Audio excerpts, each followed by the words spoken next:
2015లో అమరావతి రాజధానికి భూమి పూజ చేసిన తర్వాత మళ్ళీ 10 ఏళ్ల తర్వాత అలాంటి ఒక కార్యక్రమం గ్రాండ్గా జరగబోతోంది. ప్రధాని నరేంద్ర మోదీ ఈ కార్యక్రమానికి హాజరవుతున్నారు. చాలా అభివృద్ధి కార్యక్రమాలు ఆయన చేతుల మీదుగా ప్రారంభం అవబోతున్నాయి. ఈ 10 ఏళ్లలో అమరావతి రాజధాని ప్రారంభమైనప్పటి నుంచి ఇప్పటి వరకు జరిగినటువంటి పరిణామాలు ప్రత్యేకంగా మనం విశ్లేషించుకోవాల్సిన అవసరం ఏం లేదు.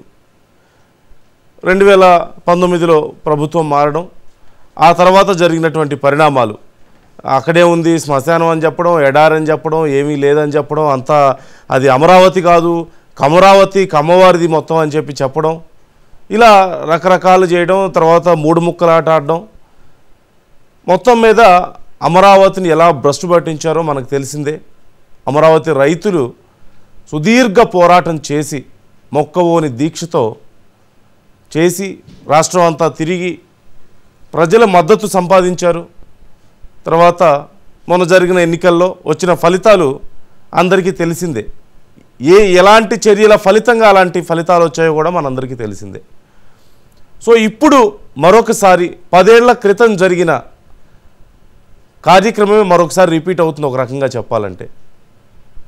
ఈసారి స్ట్రాటజీ ఎలా ఉండబోతోంది? అప్పుడు కొన్ని తప్పిదాలు ఖచ్చితంగా లేకపోలేదు. అంటే చాలామంది చెప్పేది ఏంటంటే అప్పుడు తాత్కాలిక భవనాలు కట్టారని, ముఖ్యంగా రాజధాని అమరావతికి చట్టబద్ధత కల్పించడం అనేది చాలా ముఖ్యమైన అంశం. అది లేకపోవడం వల్ల నష్టపోయామని, ఇలా రకరకాల కారణాలు ఉన్నాయి. ఇప్పుడు అలాంటి పరిస్థితి మళ్ళీ రిపీట్ అవ్వకుండా ఏం జాగ్రత్తలు తీసుకుంటున్నారు? ఎందుకంటే పునఃప్రారంభ కార్యక్రమం జరుగుతోంది, అమరావతికి కొత్త ఊపిర్లు ఊదే కార్యక్రమం జరుగుతోంది. ఇప్పటి వరకు ఉన్న సమాచారం ప్రకారం అయితే కేంద్రం సపోర్ట్ కూడా బాగానే మనం చూస్తూనే ఉన్నాం. ఎఫ్ఆర్బిఎం లిమిట్ లేకుండా చేయడం, భారీ ఎత్తున అక్కడి నుంచి సపోర్ట్ వస్తుంది, 11,000 కోట్లు.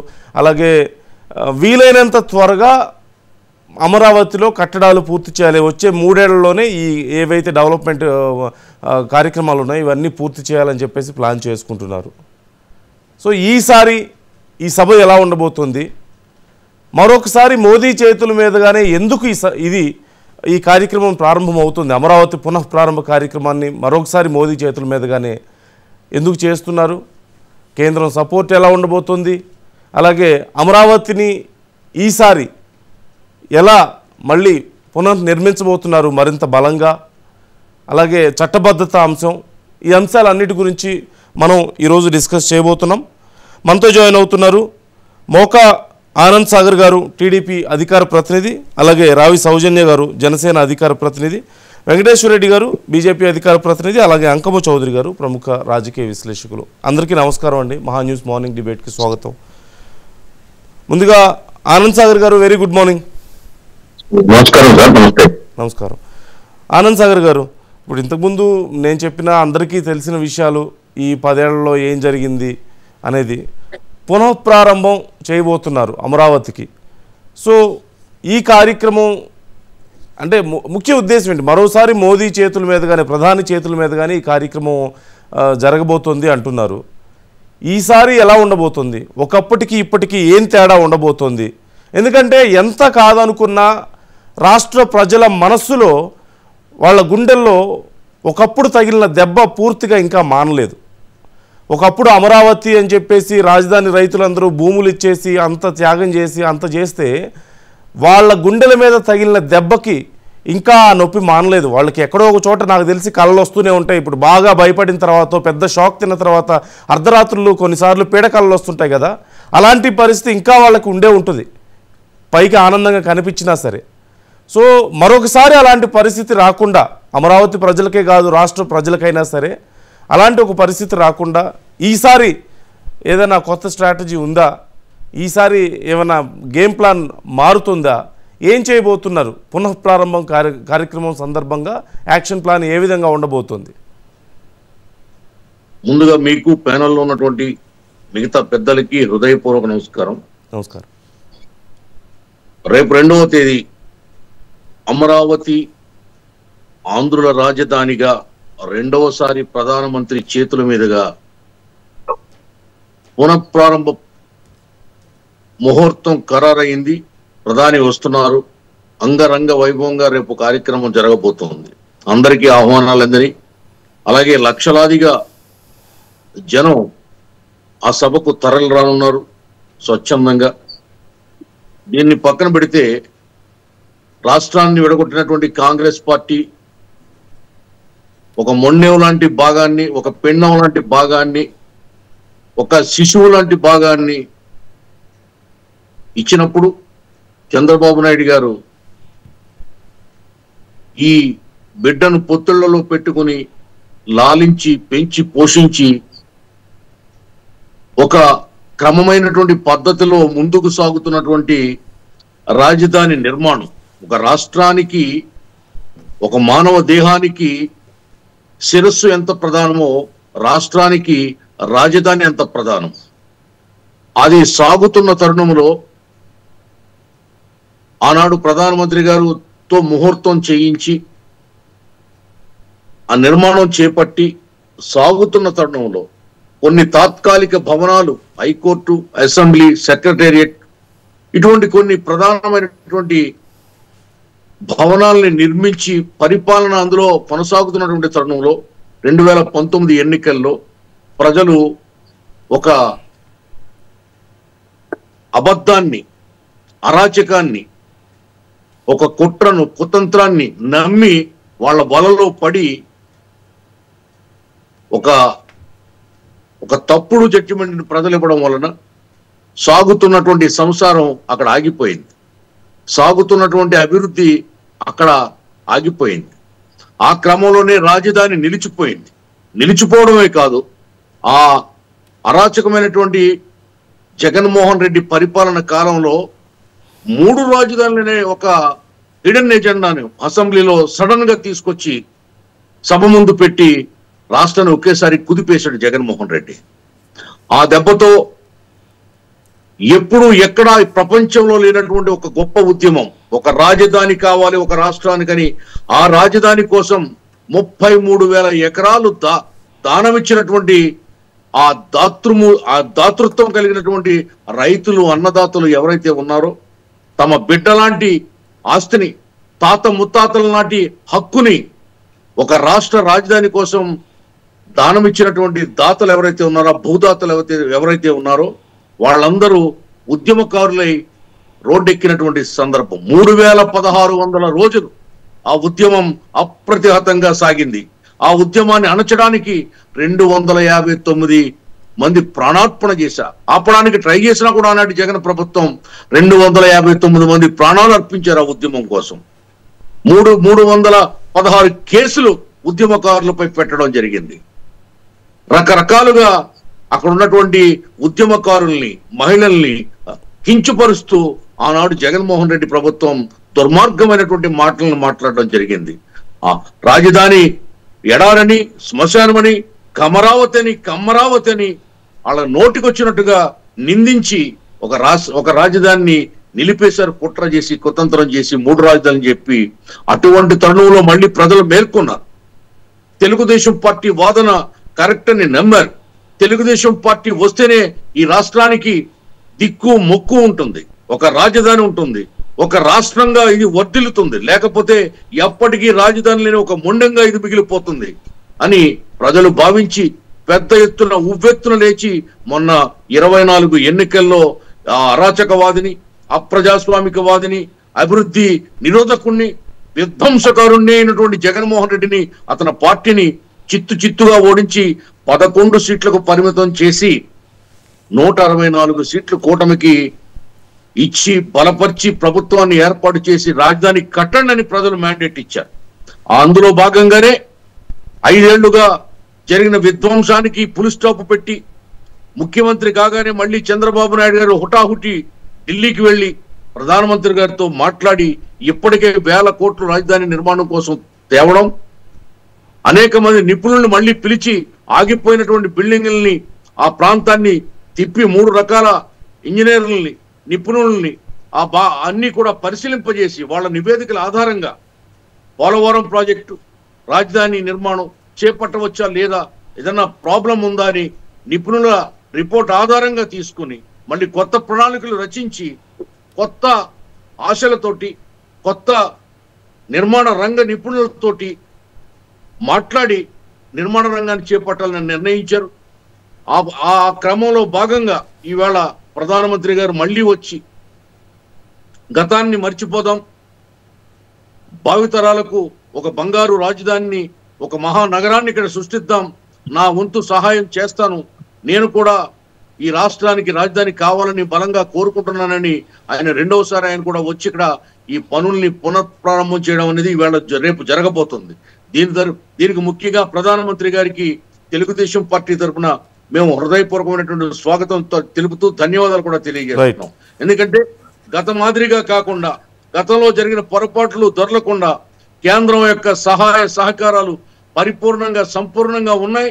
తప్పకుండా చంద్రబాబు నాయుడు గారి డ్రీమ్ ఏదైతే ఉందో, ఈ రాజధాని నిర్మించి తీరాలి, ఒక మహానగరాన్ని నిర్మించాలి, ప్రపంచంలో ఎక్కడా లేనటువంటి సోలార్ పవర్ సిస్టమ్ తోటి రాజధాని నగరం నిర్మించబడుతుంది.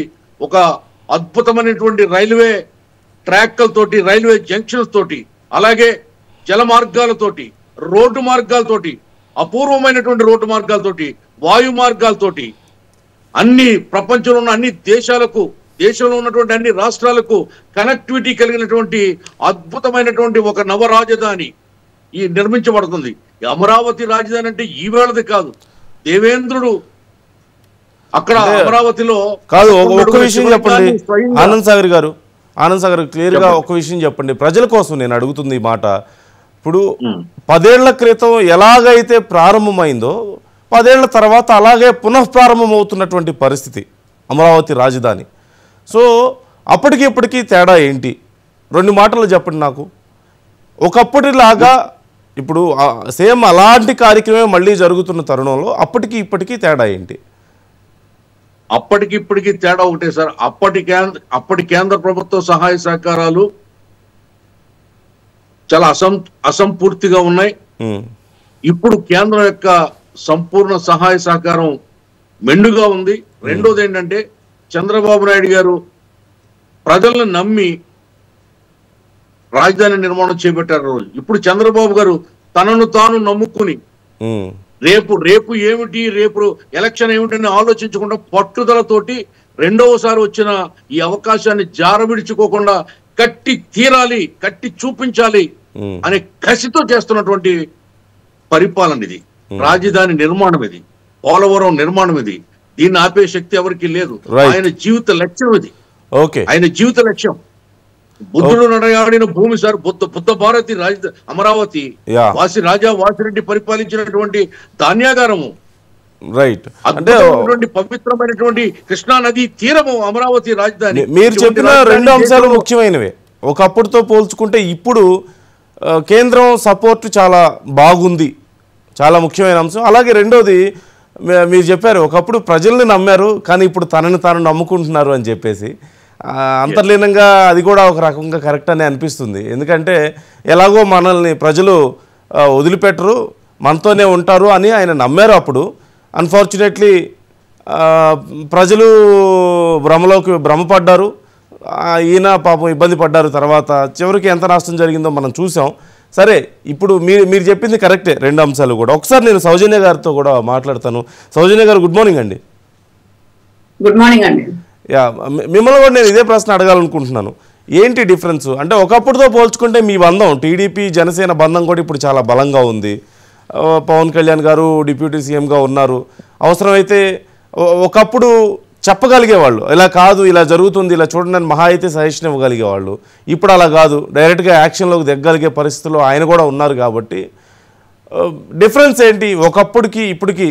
ఏమో 10 ఏళ్ల తర్వాత అలాంటి కార్యక్రమం ఆ ప్రాంతంలో జరుగుతుంది. కానీ మన రాష్ట్రం కానీ, ఆంధ్రప్రదేశ్ రాష్ట్రం కానీ, ఆంధ్రప్రదేశ్ ప్రజలు, ముఖ్యంగా అమరావతి ప్రజలు ఎంత నష్టపోయారో మనం చూస్తూనే ఉన్నాం. 10 ఏళ్ల పాటు వాళ్ళకి జరిగినటువంటి నష్టాన్ని పూడ్చడం అంత సామాన్యమైన విషయం కాదు. రాష్ట్రానికి జరిగిన నష్టం కూడా ఈ పాటికి ఎంత అభివృద్ధి చెంది ఉండేదో. ఇప్పుడు ఇప్పుడు 3 ఏళ్లలో మేము మొత్తం కన్స్ట్రక్షన్ ఆల్మోస్ట్ మేము ఫినిష్ చేస్తాం టార్గెట్ పెట్టుకొని అని చెప్పి ఇప్పుడు అంటున్నారు కూటమి ప్రభుత్వం.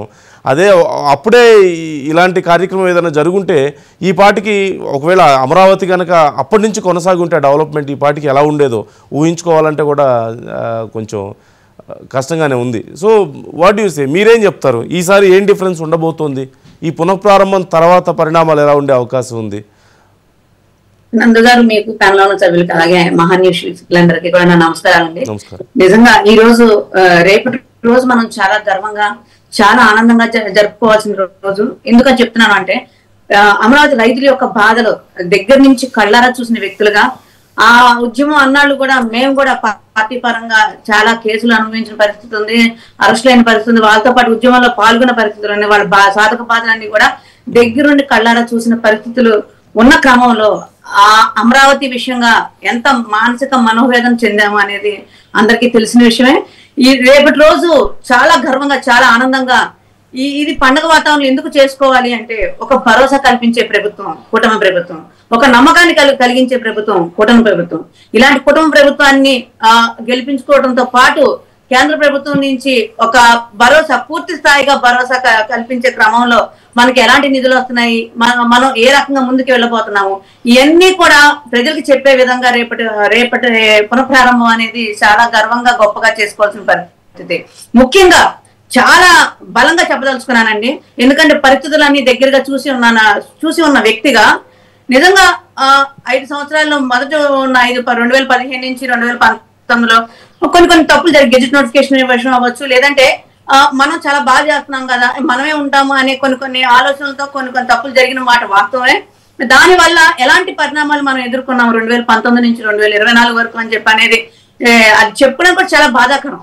ఎందుకంటే ఎలాంటి కన్ఫ్యూజన్ స్టేజ్ లో ఉన్నామంటే అసలు మనకు రాజధాని ఉందా లేదా, అసలు రైతుల పరిస్థితి ఏంటి, ముఖ్యంగా మహిళా రైతుల పరిస్థితి ఏంటి, వాళ్ళ యొక్క మానసిక పరిస్థితి ఏంటి, ఇవన్నీ ఈ మాటలన్నిటితో పాటు ఈ బాధలన్నిటితో పాటు ఈ కేసులన్నిటితో పాటు అసలు మన రాష్ట్రం ముందుకు వెళ్తుందా, మన రాష్ట్రం ముందుకు వెళ్లే పరిస్థితి ఉందా, మనం అధపాతాలకి వెళ్ళిపోతామా, ఒక డేంజర్ బెల్స్ ఉన్న పరిస్థితిలో పవన్ కళ్యాణ్ గారు ఒకే ఒక్క మాట వ్యతిరేక ఓటు చిన్నవు అని చెప్పిన ఒక బ్రహ్మాస్త్రంతో ముందుకు వచ్చి దాన్ని తక్కువ ఎక్కువ అనేది పక్కన పెట్టి అమలుపరిచిన విధానంతో ఈ రోజు ఎన్డీఏ కూటమి ఏర్పడి ఈ ఎన్డీఏ కూటమి ద్వారా ఈ రోజు మళ్ళా పునఃప్రారంభం పురుడు పోసుకున్న అమరావతిని మనం చాలా గర్వంగా చాలా ఆనందంగా రేపు పునఃప్రారంభం చేసుకోవటం అంటే అది మాటలతో చెప్పినంత తేలిక కాదండి.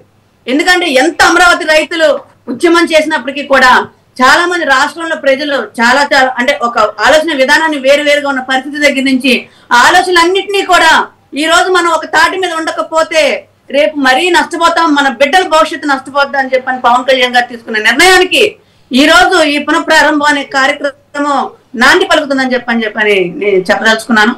అలానే డిఫరెన్స్ అనేది అయితే మాత్రం ఒక మానసిక వేదన నుంచి మనం బయటపడ్డాం. అలాగే కొన్ని తప్పులు జరిగిన దాన్ని సవరించుకుంటా రేపు ముందుకు వెళ్ళబోతా ఉన్నాము. చాలా మంచి కార్యక్రమాలు రేపు 49,000 కోట్లు ప్రాజెక్ట్ రేపు అమరావతి పనులు ప్రారంభించడంతో పాటు 57,000 కోట్లు పనులకి పచ్చజెండా ఇవ్వబోతున్నారు. అంటే మనం ఎంత మనకు కూడా అమరావతి రాజధాని ఉంది. ఎందుకంటే గత ప్రభుత్వంలో ఒక పిచ్చి చేష్టలో ఒక పిచ్చి ముఖ్యమంత్రి ఉన్న పరిస్థితుల్లో ఏమైపోద్దో వెళ్ళిపోద్దాం 3 రాజధానిలో లేదా 6 రాజధానిలో, అప్పుడు 3 అన్నాడు, రేపు మళ్ళా వచ్చినట్టయితే ఏ 6, 10, 15 అనేవాడేమో. అంటే అతని ఆలోచన విధానం అలా 7 నిమిషం ఎలా ఉంటుందో, ఎలా అతని తలలో పురుగు తొలుస్తో మనకు తెలియదు. కాబట్టి అలాంటి ఆలోచనలు అన్నిటినీ కూడా ఫుల్ స్టాప్ పెట్టి ఈ రోజు మనం అంటే చాలా మంది కొంతమంది పార్టీ అధ్యక్షులు నిన్న చాలా యాగి చేశారు, చెల్లికి పెళ్లి జరగాలి మళ్ళీ అన్నట్టు. నిజంగా అక్కడ ఆ రోజు ఉద్యమం చేసిన వ్యక్తులైతే ఏది అమరావతి కోసం ఎవరైతే రైతులు మహిళా రైతులు అవ్వచ్చు, రైతులు అవ్వచ్చు, ఎవరైతే ఆ ఉద్యమంలో పాల్గొన్న రైతులకు అండగా నిలబడిన వ్యక్తులైతే, వాళ్ళ బాధల దగ్గరుండి చూసిన వ్యక్తులైతే ఎవరికి కూడా నోటెమ్మట ఆ మాట రాదు. ఆ మాట వచ్చింది అంటే వాళ్ళు ఉద్యమంలో ఆ ఉద్యమాన్ని సపోర్ట్ చేసిన వ్యక్తులు కాదు కాబట్టే వాళ్ళు ఆ మాట మాట్లాడగలిగారు. ఎందుకంటే దగ్గర నుంచి చూసిన ఎవరికైనా సరే కడుపు చెరువైపోతుంది ఆ రోజు ఉన్న పరిస్థితులన్నీ కూడా. ఈ రోజు ఎంతో నమ్మకంతో, ఎంతో భరోసాతో, ఎంతో ఆనందంతో ఈ రోజు ఈ పండుగ వాతావరణంలో మనం చేసుకుంటున్నామంటే నిజంగా ఇది రాష్ట్రం మొత్తానికి కూడా ఒక పండుగ వాతావరణం. రేపటి రోజు అనేది రాష్ట్రం మొత్తానికి కూడా ఒక పండుగ వాతావరణం. నిజంగా కొన్ని జరిగినప్పటికీ కూడా ఆ జరిగినవన్నీ కూడా పక్కన పెట్టేసి ఈ రోజు కొత్తగా మనం మళ్ళా మొదలవబోతున్న మన జీవితం అనేది అన్నట్టుగా అంటే ఈ అమరావతి రాజధాని మనం పునర్నిర్మాణించుకోవడంలో ఎన్నో సాధక బాధలు, ఎన్నో కష్టాలు, ఎన్నో అవమానాలు ఇవన్నీ కూడా అధిగమించి దేవుడి దయ, అలానే నిర్ణయాలు, కొన్ని పార్టీ అధినాయకులు తీసుకునే నిర్ణయాలు, ఇవన్నిటితో ఈ రోజు మనం ఈ పండుగ చేసుకుంటున్నాం అని చెప్పని అయితే మాత్రం చాలా గర్వంగా ఆనందంగా చెప్పదలుచుకున్నామండి. అలానే అంటే లాస్ట్ టైం జరిగినట్టుగా కొంచెం ప్రొలాంగ్ అయితే ఉంటాం. ఏంటంటే ప్రభుత్వాలు ఎప్పుడు మనమే ఉంటాము అని చెప్పి అనేది లేదు. కాబట్టి ఎప్పుడు ప్రభుత్వాలు వచ్చినా మారినా ఏం జరిగినా కూడా మనం చేయాల్సిన పని, మన ఏదైతే 5 సంవత్సరాలు మనకి ప్రజలు ఇచ్చిన అవకాశాన్ని మాత్రం సద్వినియోగం చేసుకుంటా ఈసారి అలాంటి పొరపాట్లు ఏమీ లేకుండా ఈ 5 సంవత్సరాల్లో అమరావతిని ఎవరు ఎంతమంది వచ్చినా కూడా కదలనివ్వకుండా చూసే బాధ్యత అయితే మాత్రం ఎన్డీఏ ప్రభుత్వం చూసుకుంటుంది, కూటమి ప్రభుత్వం చూసుకుంటుంది. ఈసారి అలాంటి పొరపాట్లు అయితే పొరపాటును జరగవండి. ఎవరైనా సరే భరోసాగా ఎవరైనా రాని, అంటే నేను చెప్పేది ఎప్పుడు మనమే ఉంటాము లేదా మనమే ఉండాలి అనేది తెలియదు. పవన్ కళ్యాణ్ గారు చెప్పినట్టు 15 సంవత్సరాలు మనమే కలిసే ఉంటుంది, కలిసే వెళ్తామని చెప్పి అన్నారు. ఎస్ అఫ్ కోర్స్ కలిసే ఉండొచ్చు, కలిసే వెళ్ళొచ్చు, కానీ ఎప్పుడు ఎలా జరుగుతుందో తెలియదు. కాబట్టి ప్రజల పరంగా తీసుకునే నిర్ణయాలు ఏదైతే ఉన్నాయో ఆ నిర్ణయాలకి మనకి ఇచ్చిన 5 సంవత్సరాల్లో దాన్ని జాగ్రత్తగా బలంగా చేయాలని చెప్పని కూటమి ప్రభుత్వం చాలా బలంగా నమ్మి ఆ నిర్ణయం తీసుకుంటుంది. కాబట్టి ఈసారి ఏది జరిగినా ఎలా ఉన్న పరిస్థితి మాత్రం అమరావతిని అక్కడి నుంచి కదిలించే పరిస్థితి ఉండదైతే మాత్రం బలంగా చెప్తున్నామండి. ఓకే అండి, రైట్. వెంకటేశ్వర రెడ్డి గారు, good morning. Very good morning నందు గారు.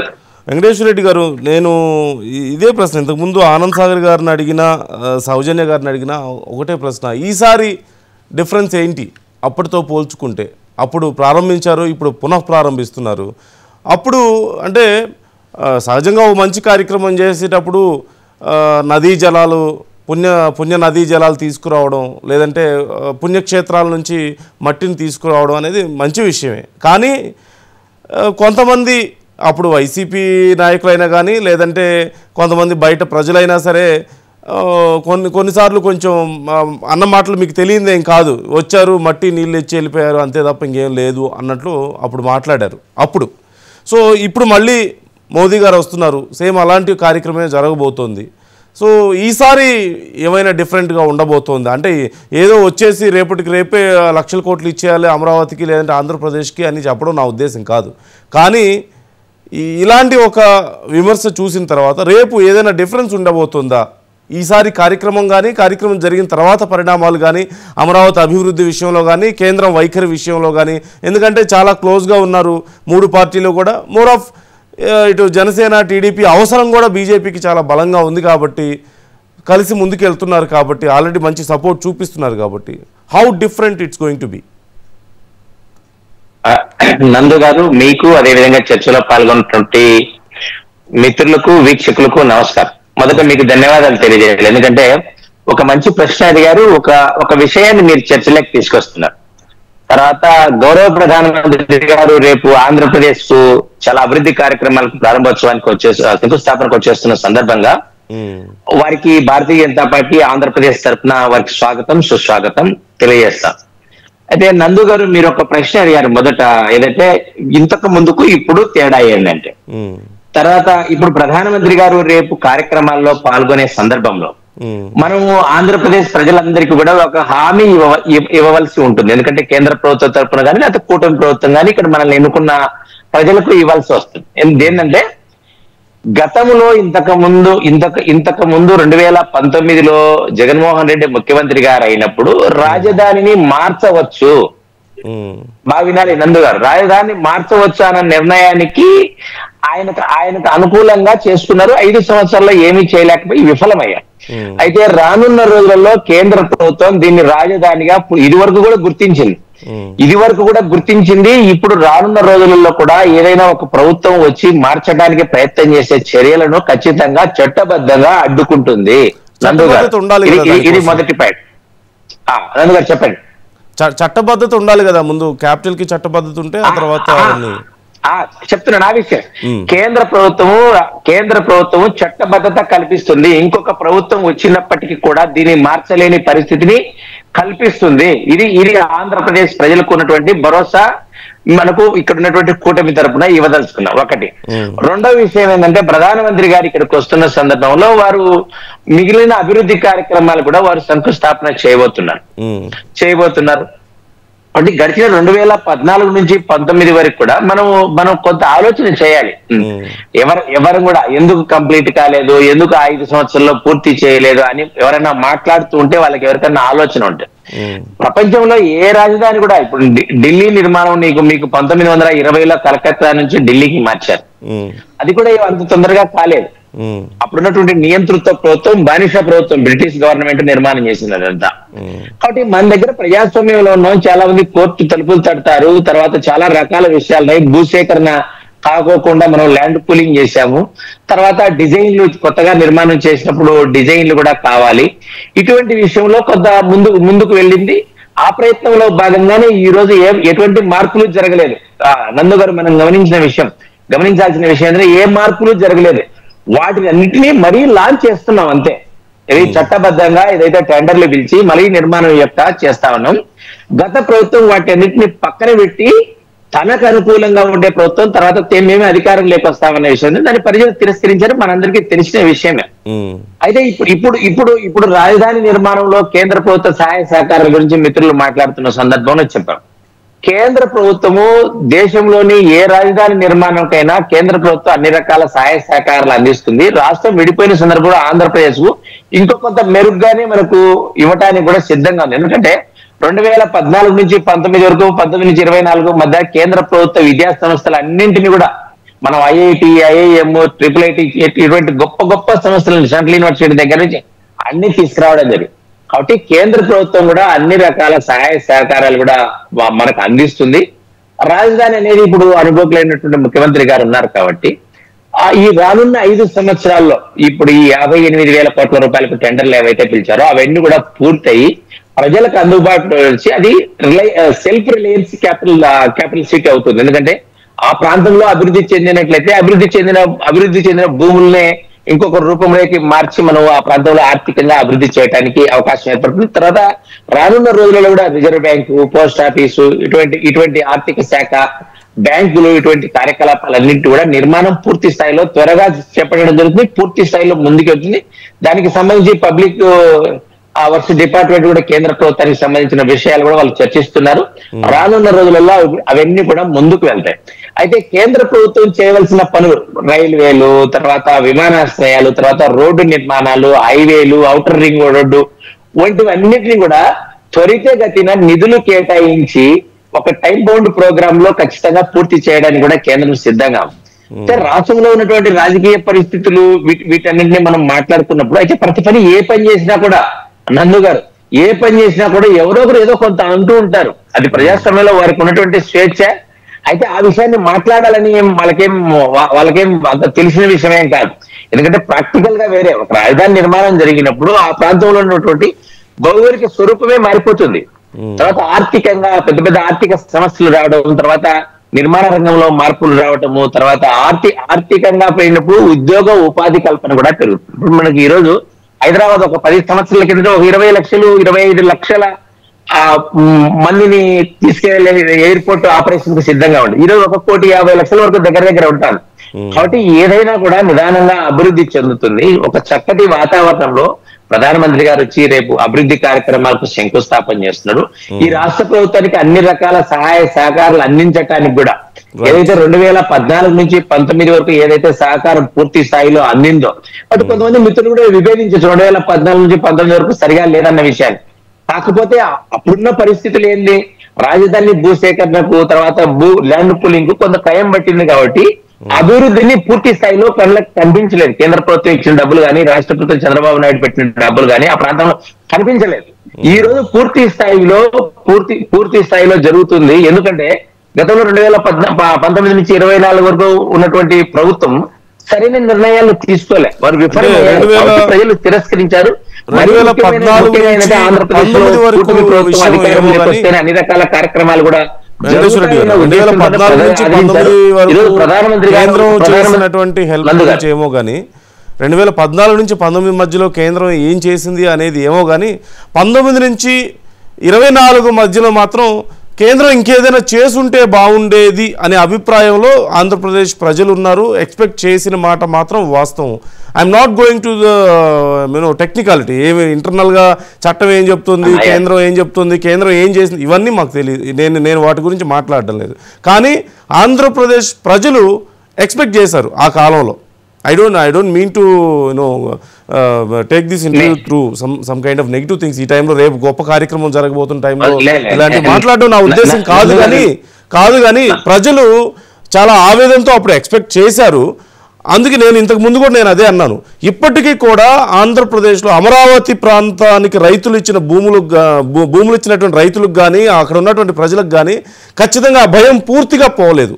అందుకే నేను అడుగుతుంది ఈసారి డిఫరెంట్గా ఎలా ఉండబోతోంది అని అడగడానికి కారణం ఏంటంటే ఇంకొకసారి అలాంటి భయానక పరిస్థితులు ప్రజలకు రాకూడదు, రాష్ట్రానికి రాకూడదు అన్న ఉద్దేశంతో నేను ఆ ప్రశ్న అడుగుతున్నాను, మరొకటి కాదు.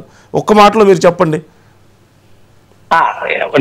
నందు గారు మీకు ఇదివరకే క్లారిటీ, చట్టబద్ధత కేంద్ర ప్రభుత్వం కల్పించి రాజధాని ఇదే, భవిష్యత్తులో ఎటువంటి మార్పు ఉండదు అన్న హామీని కేంద్ర ప్రభుత్వం ప్రధానమంత్రి గారి ద్వారా ఇవ్వడం జరుగుతుంది. అదే 2019 నుంచి 2024 మధ్య జరిగిన సంఘటనల గురించి నేను కూడా వివాదం లేకోకుండా ఒకే ఒక్క ముక్కలు వేస్తా. భారతదేశంలో ఫెడరల్ వ్యవస్థ, స్థానిక ఉన్నటువంటి ప్రభుత్వ విషయాలు తీసుకున్న నిర్ణయాల్లో ఇది వరకు కాంగ్రెస్ ప్రభుత్వాలు ఉన్న విధంలో ఏదైతే జోక్యం చేస్తుందో ఆ విధంగా భారతీయ జనతా పార్టీ నేతృత్వంలోని ప్రభుత్వం అంతగా ముందుగా జోక్యం చేసుకునే అలవాటు భారతీయ జనతా పార్టీ కానీ నరేంద్ర మోడీ గారి ప్రభుత్వానికి లేదు. అయితే వాళ్ళు చేయగలిగింది కూడా ఏమీ లేదు కదా. గత 5 సంవత్సరాల్లో వాళ్ళు చేయగలిగింది కూడా ఏమీ లేదు. అంత ప్రజలు ఇప్పుడు ప్రజాస్వామ్యంలో హత్యలే ఉండవు, ఆత్మహత్యలే. వాళ్ళు చేస్తున్న నిర్ణయాలు వారికే తిరస్కరణ చేపడతాయి. కాబట్టి ఈరోజు ఆ విషయం వచ్చింది. కాబట్టి కేంద్ర ప్రభుత్వం అన్ని రకాల సహాయ సహకారాలు అందిస్తుంది. నందు గారు ఈ ప్రాజెక్ట్ కి, సెల్ఫ్ రిలయన్స్ ప్రాజెక్ట్ కి ఆర్థికంగా అదంతకదే బలపడుతుంది. అమరావతి రాజధాని అనేది రాష్ట్ర ప్రభుత్వాన్ని, కేంద్ర ప్రభుత్వం కానీ ఆంధ్రప్రదేశ్ ప్రజలకు కానీ ఉంది. కాబట్టి ఆ దిశగానే ముందుకెళ్తుంది. కాబట్టి ప్రజలు నిశ్చింతగా ఉండొచ్చు. గతంలో జరిగిన పొరపాట్లు ఏవి కూడా జరగకోకుండా కేంద్ర ప్రభుత్వం అన్ని రకాల నిర్ణయాలు కూడా తీసుకుంటుంది. ఏలు పెట్టుకోకుండా రేపు పొద్దున ఎవరు ముఖ్యమంత్రి వచ్చి వచ్చిన ఇంకొక విధంగా అన్నా కూడా కాదు. ఈ అమరావతి అయిపోయిన తర్వాత కూడా ఆంధ్రప్రదేశ్ అన్ని రకాలుగా కూడా మిగతా ప్రాంతాల్లో కూడా అభివృద్ధి చేయడానికి, సమగ్ర అభివృద్ధి చేయడానికి కూడా ఎన్డీఏ పాలక కూటమి కూడా కట్టుబడింది. రైట్. అంటే నేను ఈ ప్రశ్న అడగడానికి కారణం ఏంటంటే, సరే ఇప్పుడున్న పరిస్థితుల్లో కూటమి స్ట్రెంగ్త్ చూస్తుంటే ఖచ్చితంగా ఇప్పుడు మీరు జనసేన కానీ టీడీపీ కానీ మీరు చెప్తున్నట్లుగానే ఇంకో నెక్స్ట్ 10 ఏళ్ళు మాకే ఉండబోతుంది, మా వైపు ప్రజలు ఉంటారని చెప్తున్నప్పటికీ కూడా ఏమో అంటే కాలం ఎప్పుడు ఎలా ఉంటుందో, పరిస్థితులు ఎప్పుడు ఎలా ఉంటాయో ఎవరికి తెలియదు. కాబట్టి అజాగ్రత్తగా ఉండకుండా ఉంటే, గతంలో లాగా అజాగ్రత్తగా ఉండకుండా ఇంకొంచెం ఎక్కువ జాగ్రత్తగా ఉంటే ప్రజలు, రాష్ట్రం నష్టపోకుండా ఉంటుందన్న ఉద్దేశమే, అంతకుమించి వేరే ఏం లేదు.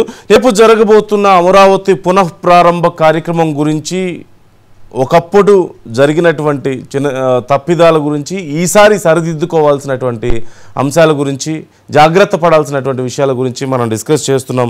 అంగం చౌదరి గారు కొంచెం ఓపిక్గా వెయిట్ చేశారు, మీరు వెయిట్ చేయించారు కొద్దిగా ఎక్కువసేపు. 3 పార్టీల వాళ్ళు ఉండడం వల్ల 3 వర్షన్స్ మనం తీసుకున్నాం. సో మీ వర్షన్ ఏంటి? ఒక విశ్లేషకులుగా నేను అడిగిన ప్రశ్నలకు కానీ వాళ్ళు చెప్పినటువంటి వాళ్ళ వర్షన్స్ కానీ మీ సమాధానం ఏంటి? ఈసారి ఎలా ఉండబోతోంది, ఎలా ఉండాల్సిన అవసరం ఉంది? నందు గారు, ముందుగా మీకు మహాన్యూస్ యాజమాన్యానికి, మిత్రులు మోకా ఆనంద్ సాగర్ గారికి, రావి సౌజన్య గారికి, వెంకటేశ్వర రెడ్డి గారికి, వీక్షకులందరికీ కూడా శుభోదయం అండి. Very good morning sir. ముందుగా కార్మికుల దినోత్సవ సందర్భమైనటువంటి మేడే శుభాకాంక్షలు అందరికీ తెలియజేస్తూ, థ్యాంక్ యూ సార్. మీకు కూడా. ఈరోజు మనం ఈ చర్చ అమరావతి గురించి, అమరావతి భవిష్యత్తు గురించి, గతంలో జరిగిన పొరపాట్లు తిరిగి పునరావృతం కాకుండా ఎలా ముందుకు వెళ్తే బాగుంటుందనే దాని మీద మీరు పెట్టినందుకు ముందుగా మీకు కృతజ్ఞతలు.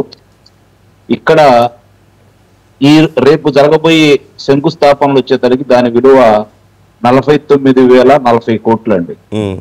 అంటే ఇక్కడ గమనించుకోవాల్సిన అంశం ఏంటంటే, దాంతో పాటు వివిధ కార్యక్రమాలకి 57,962 కోట్ల రూపాయలు, అంటే మొత్తంగా కలిపి 1,07,02 కోట్ల రూపాయల పనులకి కొన్ని పూర్తయినటువంటి, కొన్ని కావాల్సిన వాటికి శంకుస్థాపనలు, ప్రారంభోత్సవాలకు సంబంధించి ప్రధానమంత్రి గారి చేతుల మీదుగా రేపు కార్యక్రమం జరగబోతుంది. దీనికి ముందుగా మనం సంతోషపడాలి. ఇక మీరు చాలా ముఖ్యమైన అంశాన్ని ఈ రోజు లేవనెత్తారు. 2014 నుంచి 2019 వరకు ఏం జరిగింది? వెంకటేశ్వర రెడ్డి గారు కొంత మాత్రమే దాన్ని స్పృశించారు. ఏమైందంటే ఆయన కొన్ని మాటలు గానే చెప్పడం కూడా జరిగింది. ఏంటంటే వారు చెప్పినట్టు చాలా మంది ఆటంకాలు ఎదుర్కొన్నారు, చాలా మంది న్యాయస్థానాలకు వెళ్ళారు, పర్యావరణాన్ని కూడా దాంట్లో చొప్పించారు, ఆపాలని విశ్వ ప్రయత్నం చేశారు.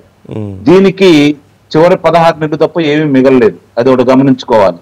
చివరి 16 నెలల్లో ఏమేమి జరిగింది, ఎందుకు అది నష్టపోయిందని చెప్పి కనుక మనం చూసుకుంటా ఉంటే 2015 విజయదశమి రోజు ప్రధానమంత్రి చేతుల మీదుగా శంకుస్థాపన జరిగినటువంటి అమరావతి నిర్మాణం, నవనగరాలు.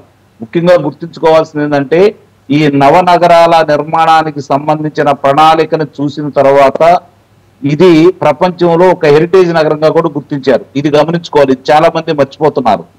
ఇది ఒక హెరిటేజ్ నగరంగా కూడా గుర్తించారు. మరి ఎందుకు ఆలస్యమైంది, మరి కట్టిన భవనాలు ఏంటి, దానివల్ల వచ్చిన ఇబ్బందులు ఏంటి కనుక మనం కనుక కూలంకుషంగా చర్చించుకుంటే 2024 వరకు ఉమ్మడి రాజధానిగా ఉపయోగించుకోవడానికి మనకి తెలంగాణకి ఒకప్పుడు ఉమ్మడి ఆంధ్రప్రదేశ్కి రాజధాని అయినటువంటి హైదరాబాద్ నగరాన్ని కూడా మనకి 10 సంవత్సరాలు ఉపయోగించుకునే అవకాశాన్ని ఆ రోజు విడిపోయినప్పుడు సందర్భంగా వాళ్ళ యొక్క హామీ ఇవ్వటం కూడా జరిగింది. మనం గనక చాలా మంది తాత్కాలిక భవనాలను ఉపయోగిస్తున్నారు, అది చాలా తప్పండి. అవి తాత్కాలిక భవనాలు కాదు. ఈ రోజు న్యాయస్థానం కావచ్చు, లేదంటే శాసనసభ కావచ్చు, పరిపాలనా భవనం కావచ్చు, అవి భవనాలే పక్కాగా నిర్మించారు. కాకపోతే ఏందయ్యా అంటే రేపు పొద్దున మనం అనుకున్న విధంగా ప్రణాళికబద్ధంగా చక్కని శాసనసభ కావచ్చు, లేకపోతే పరిపాలనా భవనం కావచ్చు, న్యాయస్థానం కావచ్చు, ఇంకొంచెం విస్తృతంగా గనక వాటిని ఏర్పాటు చేయాలన్న తలంపుతోటి అప్పుడు అవి మార్చుకోవడానికి అవకాశంగా మాత్రమే అవి జరగడం కూడా జరిగింది. కాకపోతే వాళ్ళు చేసే విష ప్రచారాన్ని తిప్పికొట్టడంలో ఆనాడు 2018 వరకు కలిసి ఉన్నటువంటి భారతీయ జనతా పార్టీ, తెలుగుదేశం పార్టీ విఫలమైన మాట మాత్రం వాస్తవం. తర్వాత విడిపోయిన తర్వాత భారతీయ జనతా పార్టీ ప్రమేయం లేదు కాబట్టి తెలుగుదేశం వాళ్ళు సమర్థవంతంగా ఎదుర్కోవడంలో కావచ్చు, లేకపోతే వాళ్ళు చేసినటువంటి విష ప్రచారాన్ని తిప్పికొట్టడంలో కావచ్చు విఫలమయ్యారు. దానికి ప్రజలు కూడా నమ్మారు వాళ్ళ అబద్ధాలని. ఇక్కడ గమనించుకోవాల్సింది ఏంటంటే ఆ రోజు కూడా 1500 కోట్ల రూపాయలు దీనికోసం కేటాయించడం కూడా జరిగింది. ఒక 500 కోట్ల రూపాయలు గుంటూరు నగరానికి, 500 కోట్ల రూపాయలు విజయవాడ నగరానికి మురుగు బయటికి తీసుకెళ్లే కార్యక్రమంలో భాగంగా దాన్ని కేటాయించడం కూడా జరిగింది. ఇది మాది శాశ్వతం అని చెప్పి కనుకంటే 5 సంవత్సరాల ముందే ఏదంటే అమరావతికి మాత్రమే చూసుకొని అక్కడ ఏమి కార్యక్రమాలు లేవు కాబట్టి హైదరాబాద్ నగరంతో సంబంధం లేకుండా జరిగేది. దాన్ని దృష్టిలో పెట్టుకొని మాత్రమే ఆ రోజు చంద్రబాబు నాయుడు గారు అలా మాట్లాడటం కూడా జరిగింది. కాకపోతే ఇక్కడ గమనించుకోవాల్సింది ఏంటంటే ఏ ముహూర్తం ఇందాక మా మిత్రులు మోకా ఆనంద్ సాగర్ గారు చెప్పినట్టు అమరలేరిన రాజధాని అమరావతి, ఇంద్రుడు పరిపాలించిన రాజధాని అమరావతి. అలాగే కాకతీయులు మరి లేదంటే మనకి గౌతమిపుత్ర శాతకర్ణి వీళ్ళందరి యొక్క శాసనాలు మనం చూసుకున్నా కూడా మనకి అమరావతి ప్రాంతంలో ఆ రోజుల్లోనే ఔషధాలయం గొప్ప అంటే ప్రకృతి ఔషధాలయాన్ని ఏర్పాటు చేశారు. ఈ మధ్య కూడా అది బయటపడింది, అది అందరికీ తెలుసు. కాబట్టి వాళ్ళు ఎన్ని కుయుక్తులు పడినా 2019 వరకు 2024 వరకు ఎందుకు దాన్ని పక్కకు తీసుకెళ్ళలేకపోయారు అంటే దాన్ని ప్రతిష్టంగా ఆ రోజు చంద్రబాబు నాయుడు గారు, అమరావతి రైతులు, అలాగే సిఆర్డిఏ వాళ్ళు ప్రభుత్వాన్ని మూడిని కూడా మిళితం చేసి చక్కగా ఒప్పంద పత్రంలో రాసుకున్నారు. కాబట్టి వాళ్ళు ఎన్ని చేయాలనుకున్నా కూడా దాన్ని చేయలేకపోయారు. అమరావతి అనేది అజరామదరం. మనకి ఎన్నికల ముందు నందు గారు మీతో మాట్లాడినప్పుడు కూడా మనం ఇది మాట్లాడుకోవడం కూడా జరిగింది. అమరావతి అనేది అజరామదరం, దాన్ని ఎవరు ఏం చేయలేకపోవచ్చు, చేయలేరు కూడా. ఇది గమనించుకోవాల్సిన అవసరం. ఇప్పుడు ఆ అవకాశం కూడా లేదు కాబట్టి సంపూర్ణంగా 3 సంవత్సరాలే పూర్తవుతుంది. ఇక్కడ గమనించుకోవాల్సిన అంశం ఏంటంటే 1631 రోజు అమరావతి ఉద్యమం జరిగిందండి. దాంట్లో 259 మంది అమరులయ్యారు. ఇది కూడా గమనించుకోవాల్సిన అంశం. మొక్కవోని ధైర్యంతో పోరాటం ఎలా చెయ్యాలి అని చెప్పని చాలా మంది రాజకీయ నాయకులు అధికారంలోకి వచ్చిన తర్వాత ఇస్త్రీ పెట్టెల్లో దాచినటువంటి అంటే మన పెట్టెల్లో దాచినటువంటి బట్టలను బయటకు తీసి ఇస్త్రీ మడతలో వేయించుకొని బయటకు వచ్చేసి ఈ పోరాటంలో వాళ్ళేదో పాలు పంచుకున్నట్టు రొమ్ము విరుచుకుంటూ మాట్లాడుతూ ఉన్నారు. నిజంగా వాళ్ళు ఎంత పిరికి వాళ్ళో 2019 నుంచి 2024 వరకు మనం చూసాం. చాలా మంది పిరికి వాళ్ళు ఆ రోజు వాళ్ళ వ్యాపారాలు కాపాడుకోవడం కోసమో లేకపోతే వాళ్ళకున్న రాజకీయ భవిష్యత్తు గురించి ఆలోచించుకోనో ఇంట్లోంచి బయటికి రాని మాట వాస్తవం. పోరాటం ఎలా చేయాలో ప్రపంచానికి చాటిన వారు అమరావతి రైతులు.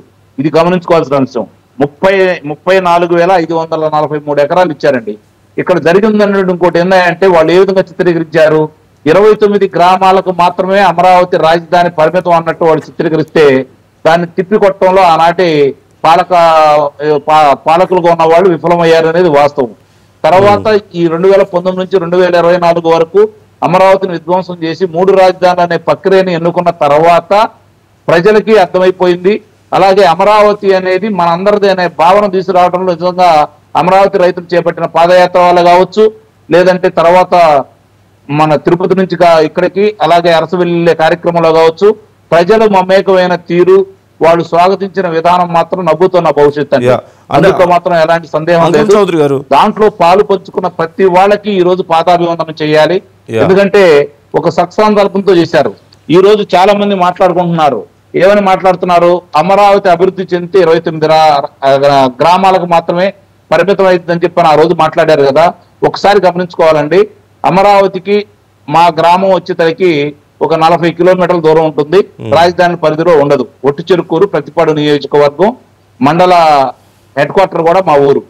మరి నాకు 2014కి ముందు మా గ్రామంలో 13 లక్షలు 14 లక్షలకి ఒక ఎకరం అమ్ముడు పోయేదండి. అమరావతి రాజధాని ఎప్పుడైతే ఏర్పడిందో మా గ్రామంలో బయట వాళ్ళది ఎందుకు, నా పొలాన్నే 56 లక్షల రూపాయలకు అడిగారండి అమరావతి రాజధాని ప్రకటించిన తర్వాత. అంటే ఒక అమరావతి రైతులే లబ్ధి పొందారా అంటే మేము లబ్ధి పొందలేదా? కియా పరిశ్రమ తీసుకొచ్చినందువల్ల అక్కడ ఏ విధంగా లబ్ధి పొందింది అనంతపురం? ఇప్పుడు మామూలుగా మాత్రమే అని చెప్పడం, ఆ ప్రాంత వాసులకే అని చెప్పడం మాత్రం అది వాళ్ళ అజ్ఞానం, అంతకుమించి ఏం లేదు. ఒక విషయం నాకు క్లియర్ గా చెప్పండి. సమర్థవంతంగా తిప్పికొట్టడంలో ఆ రోజు ప్రభుత్వం కూడా విఫలం. చౌదరి గారు ఒక్క విషయం నాకు చెప్పండి. చంద్రబాబు నాయుడు గారు పని చేసుకుని వెళ్ళాలనే దృక్పథంతో ఏదో చేస్తున్నాం కదా, మన పనితీరుకి ప్రజలు ఆమోదిస్తారు, మొట్టమొదటి కూడా ఆయన ఏదైనా విమర్శలు వస్తే పనితీరుతోటే సమాధానం చెప్పాలనుకునే వ్యక్తి ఈ రోజు ఆయన మానసిక పుత్రిక అండి. చౌదరి గారు ఒక విషయం నాకు చెప్పండి. మీరు ఇప్పుడు ఇంతకుముందు వెంకటేశ్వర రెడ్డి గారు మాట్లాడుతూ చెప్పారు ఖచ్చితంగా చట్టబద్ధత అనేది ఉండబోతుంది అని చెప్పేసి. దానికే చెప్పబోతున్నాను గారు. 10 సంవత్సరాల ఉమ్మడి రాజధానిగా ఉంది కాబట్టి గెజిటెడ్ నోటిఫికేషన్ ఆ రోజు విడుదల చేయలేదనేది వాస్తవం. అమరావతి రాజధానిగా గుర్తించినా కూడా మ్యాప్ లో కూడా పొందుపరిచారు. శ్రీ గల్లా జయదేవ్ గారు లోక్సభలో అడిగిన సందర్భంగా తర్వాత అది దేశవ్యాప్తంగా 29 ముఖ్య పట్టణాలకు సంబంధించి దాన్ని కూడా విడుదల చేయడం కూడా జరిగింది. ఇప్పుడు నిస్సందేహంగా మన చంద్రబాబు నాయుడు గారు కూడా చెప్పారు 10 సంవత్సరాలు పూర్తయిపోయింది కాబట్టి మనకి ఈ రాజధాని అమరావతి అనే దానికి ఇక్కడ గమనించుకోవాల్సింది ఏంటంటే అమరావతి రాజధాని కాబట్టే రాజధానిలో పనుల కోసం ఈరోజు 49,000 కోట్ల రూపాయల యొక్క పనులు పనులు జరగడానికి కేంద్ర ప్రభుత్వం కూడా రుణాలు ఇప్పించేసి 15,000 కోట్ల రూపాయలు రాష్ట్ర ఆర్థిక పరిస్థితిని దృష్టిలో పెట్టుకొని వాళ్ళు కట్టే విధంగా కాకుండా అంటే 10% కట్టాలి మనం 1,500, అవి కూడా రాష్ట్రానికి భారం పడకుండా కేంద్రమే ఒప్పించి ముందుకు తీసుకెళ్తుంది అంటే ఇది రాజధానిగా గుర్తించింది. ఇక నోటిఫికేషన్ విడుదల చేస్తే ఎలాంటి ఆటంకాలు అడ్డంకులు ఉండవు. దాన్ని ఈ కూటమి ప్రభుత్వం సంపూర్ణంగా తీసుకెళ్తుంది అనేది వాస్తవం. నిజంగా మీరు అన్నట్టు చాలా మంది కూడా అపోహలు ఉన్నాయి. కాకపోతే మీ ద్వారా ప్రజలందరికీ ఈ శుభ సందర్భంగా నేను తెలియజేసేది ఏంటంటే ప్రజలు 2019కి ముందు జగన్మోహన్ రెడ్డి పరిపాలన ఎలా ఉంటుందో తెలియదు, జగన్మోహన్ రెడ్డి యొక్క పనితీరు ఎలా ఉంటుందో తెలియదు. అతను చెప్పిన అబద్ధాలను నమ్మారు. రెండోది కూటమి ప్రభుత్వంలో ఉన్న చాలా మంది శాసనసభ్యులు చేసినటువంటి అరాచకానికి విసుగు పుట్టి ఆ రోజు అతనికి మద్దతు తెలపడం కూడా జరిగింది. కానీ ఈ రోజు ప్రజలు చాలా స్పష్టంగా జగన్మోహన్ రెడ్డి యొక్క 5 సంవత్సరాల పరిపాలన చూసిన తర్వాత నిజంగానే ఇందాక మోకా ఆనంద్ సాగర్ గారు చెప్పినట్లు నిద్రలో కూడా వైఎస్ఆర్సీపీ పార్టీయో జగన్మోహన్ రెడ్డి పేరు చెప్తే ఉలిక్కిపడే విధంగా ప్రజలండి నేను చెప్పేది, ప్రజలు ఉలిక్కిపడే విధంగా వాళ్ళు పరిపాలన చేశారు. స్వతంత్రం లేకుండా చేశారు, మన ఆస్తుల మీద మనకి పట్టు లేకుండా చేశారు, మన గ్రామాల్లో మనం తిరగనీయకుండా చేశారు. మాట్లాడితే ఏం చేశారో చూసాము. ఇంకా కొంత ముందుకెళ్ళేసి చంపేశారు కూడా. మరి ఇదే అమరావతి రైతులు కనుక మనం దృష్టిలో పెట్టుకుంటే ముఖ్యంగా గర్భిణీ స్త్రీలని ఆ రోజు పొత్తి కడుపులో తడిన విధానం ఈ రోజు మనందరం మర్చిపోలేవండి. అలాగే ఆ కనకదుర్గమ్మ తల్లికి పొంగళ్ళు నైవేద్యం ఇద్దామని చెప్పి వెళ్తా ఉంటే ఎంత దార్శనికంగా మహిళా పోలీసులను అడ్డం పెట్టుకొని వాళ్ళు చేశారు. కానీ ఈ రోజు నేను చెబుతున్నానండి, కూటమి ప్రభుత్వానికి వాళ్ళందరూ కూడా పోలీసులు కాదండి, వాళ్ళందరూ కూడా పోలీసులు కాదు, వాళ్ళు తయారు చేసిన కొంతమంది దాంట్లో ఉన్నారు. మీరు దాని మీద కూడా చర్యలు తీసుకొని ఆ విజువల్ చూసేసి గుర్తుపట్టి ఆనాటి అధికారంలో ఉన్నటువంటి ఆ ప్రభుత్వానికి అండదండలుగా ఉన్నటువంటి పోలీసుల అధికారుల నిర్వాహకాన్ని కూడా మీరు చూపించేసి వాళ్ళ మీద కూడా తగు చర్యలు తీసుకోవాలని చెప్పని మీ ద్వారా తెలియజేస్తున్నాను నందు గారు.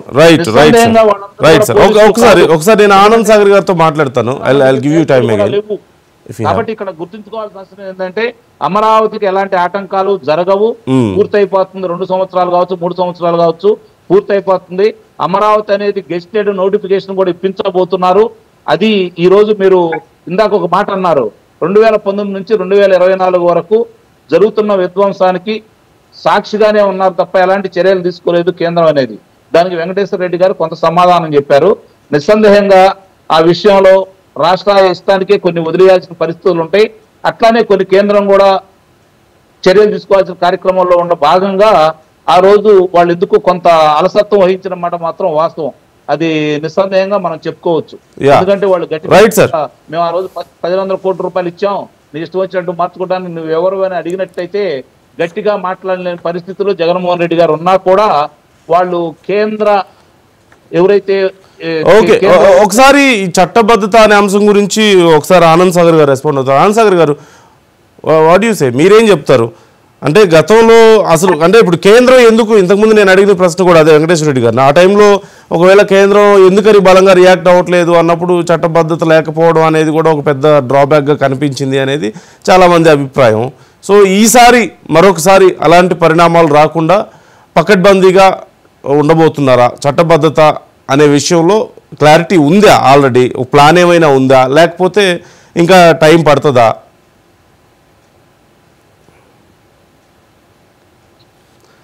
మీ వాయిస్ మ్యూట్లో ఉంది సార్.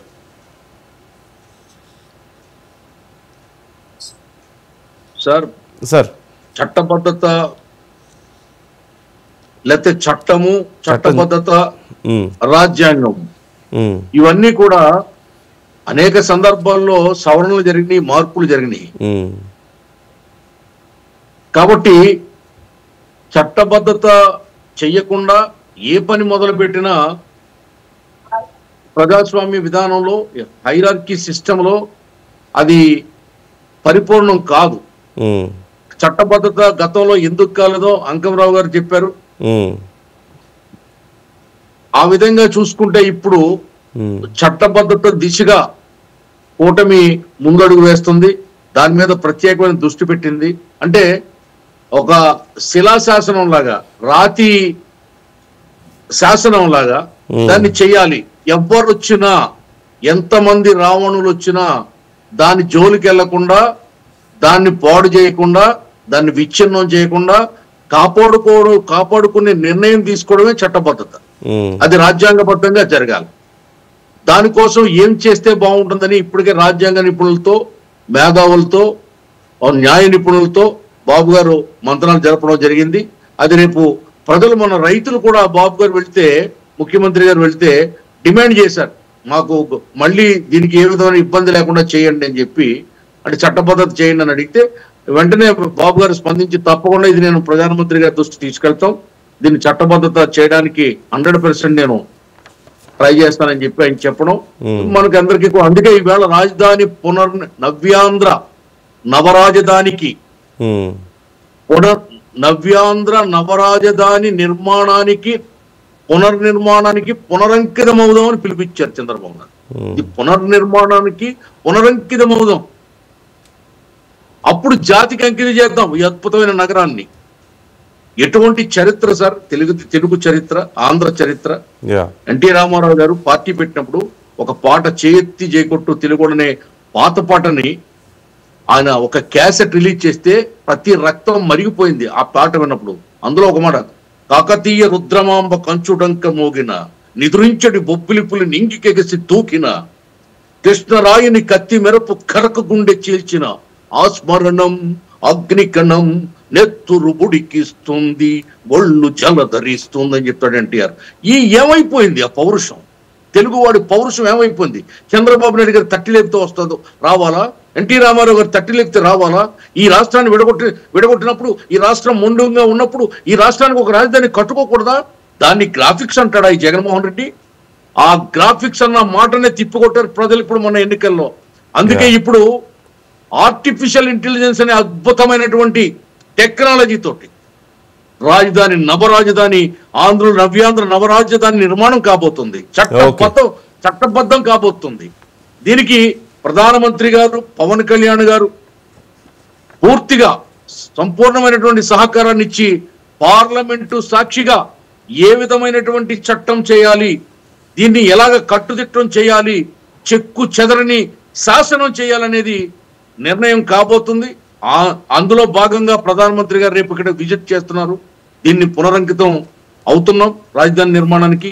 రాజధాని కట్టుకోలేని అసమర్థులమా? సైబరాబాద్ కట్టినటువంటి చంద్రబాబు నాయుడు గారికి రాజధాని కట్టడం చేత కదా. శాంపుల్ గా కొన్ని భవనాలు కట్టారు గతంలో 2014-19. ఒక రకంగా అనుకోవాలంటే విడిది ఇల్లు అనుకోవాలి, నమూనా భవనాలు కట్టారు. దాన్ని రంధ్రాన్వేషణ చేసి జగన్మోహన్ రెడ్డి దానికి రకరకాల పేర్లు పెట్టాడు. రంధ్రాన్వేషణ చేసినా కూడా చెక్కు చెదరకుండా ఉండే ఒక చట్టబద్ధమైనటువంటి కట్టుదిట్టమైనటువంటి ఒక విధానాన్ని రేపు తీసుకురాబోతున్నారు ఈ నిర్మాణం వైపు. ఎవరు కూడా రాజధానిని భగ్నం చేయడానికి ప్రయత్నిస్తే భస్మం అయిపోయేలాగా చట్టం రాబోతుంది, నిర్ణయం ఉండబోతుంది. Okay, right. సమయం లేదు, రేపు సభ జరగబోతుంది, కార్యక్రమం జరగబోతుంది. కాబట్టి జరిగిన తర్వాత ఎవరు ఏం మాట్లాడారు, మరి మోదీ గారు ఏం చెప్తారు, ఏమి ఇస్తారు రాష్ట్రానికి, లేకపోతే పాలసీస్ ఏ విధంగా ఉంటాయి అనేది అన్ని ఒకసారి చూసిన తర్వాత మరొకసారి తప్పకుండా మనమే కలిసి డిస్కస్ చేద్దాం ఈ అంశం గురించి.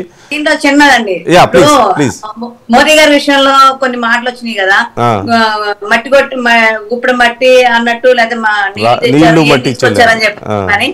కానీ ఈ రోజు అదే మట్టిలో బలం ఉందేమో, అదే నీటిలో ఆ విశిష్టత ఉంది, ఆ నదీ జలాల్లో విశిష్టత ఉందేమో. అదే విధంగా చంద్రబాబు యొక్క అనుభవం, పవన్ కళ్యాణ్ గారి యొక్క సంకల్ప దీక్ష, నిజాయితీ, ఈ రోజు ఈ మూడు కలిస్తే ఈ పునర్నిర్మాణం ఒక పండుగ జరుగుతుంది అనేది చాలా ఆనందంగా చెప్పదలుచుకున్నామండి. అంటే ఆ మట్టి నీరులో కూడా అంత విశిష్టత ఉంది కాబట్టి ముహూర్త బలం అంటారు కదా. సో ఆ ముహూర్త బలానికి ఎవరు ఎంత విచ్ఛిన్నం చేద్దాం అనుకునే, ఎంత పిచ్చి నిర్ణయాలు తీసుకున్నా కూడా 10 ఏళ్ళు అయినా కూడా ఇంకా మళ్ళా మనం ఇంకా బలంగా బతికే ఉన్నాం, మనం ఇంకా పోరాడి సాధించుకుందాం అనే విధంగానే ఈ రోజు రేపటి రోజు మనం ప్రారంభించుకోబోతున్నాం. చాలా సంతోషంగా ప్రజలందరూ కూడా పండుగ విధానంగా చేసుకునే విధంగా ఉండాలండి. అప్పుడు ఆయన ఇచ్చిన మట్టి నీళ్ళలో ఉన్న పవిత్రత కారణంగా ఇప్పుడు ఇన్ని ఒడిదుడుకులు ఎదుర్కొన్నప్పటికీ నిలబడగలిగామని చెప్తున్నారా మీరు? రైట్ అండి, తప్పకుండా రేపు మాట్లాడదాం. ఆ మట్టే గట్టి మేలు తలపెట్టేలాగా చేసింది సార్ ఈ రోజు.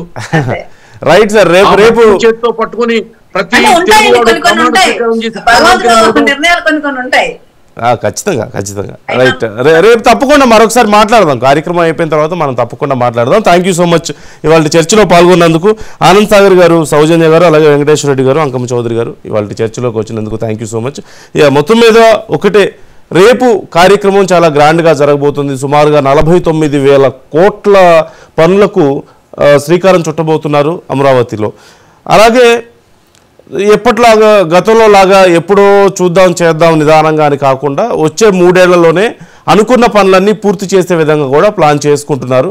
కాకపోతే ఇక్కడ ఒక విషయాన్ని గమనించాలి, చట్టబద్ధత లేకపోవడం, చట్టం చేయకపోవడం అనే ఒక కారణం కూడా గతంలో ఇబ్బంది పడడానికి ఒక ప్రధానమైనటువంటి అంశంగా మారింది. కేంద్రం సరిగా అప్పుడు రెస్పాండ్ అవ్వలేకపోవడానికి కానీ, లేదంటే ఇష్టారీతి నిర్ణయాలు తీసుకోవడానికి కానీ చట్టం లేకపోవడమే కారణం అని చెప్పేసి అభిప్రాయం ఉంది. పరిస్థితులు మనం చూసాం. సో ఈసారి అలాంటి పరిస్థితులు రాకుండా చూసుకోవాలి. కాలం ఎప్పుడు ఒకేలా ఉండదు కాబట్టి, ఇప్పుడు మీ చేతుల్లో ఉంది కాబట్టి మరొకసారి రాష్ట్ర ప్రజలకి, రాష్ట్రానికి అలాంటి పరిస్థితి రాకుండా చూడాల్సిన బాధ్యత కూడా మీ మీదే ఉంది, కూటమి ప్రభుత్వం మీద ఉంది. అలాగే మరి రేపు ప్రధాని వచ్చిన తర్వాత ఏం చెప్తారు, పునఃప్రారంభ కార్యక్రమంలో ఏం చెప్తారు, ఏమిస్తారు, ఏం చేస్తారు అనేది చాలా ఉత్కంఠను కలిగిస్తుంది. Let's wait and see.